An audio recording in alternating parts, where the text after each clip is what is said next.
Bilelik Hub Kreativ Merkezi, otel kişileri, hünärmenleri, talipleri, dörücülük adamlaryny hemde ötüşe, täze bilimlere we mümkinçiliklerini tileýänleriň ählisini birleşdirýän giňişlikdir.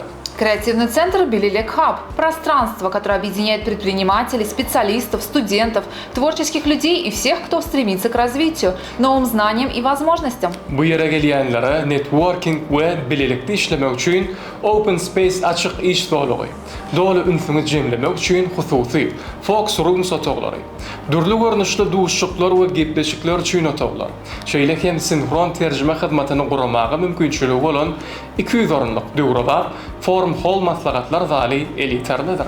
Для посетителей доступна открытая рабочая зона Open Space для нетворкинга и совместной работы, приватный фокус-румс для максимальной концентрации, комнаты для встреч и переговоров различных форматов, а также современный форум-холл на 200 мест для конференций с возможностью организации синхронного перевода.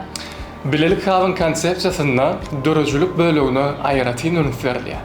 Bu giňişlikde ustatlyk sapaklary, bilim maksatnamalary we dörüjülük duşşuklar üçin art studio, şeýle hem degişli enjamlar bilen üpçün edilen surat, video we podcastlar üçin content studio hereket edýär. Особое место в концепции «Билилек Хаб» занимает творческая составляющая. В пространстве работает арт-студио для мастер-классов, образовательных программ и творческих встреч, а также контент-студия для фото, видео и подкастов с оборудованием.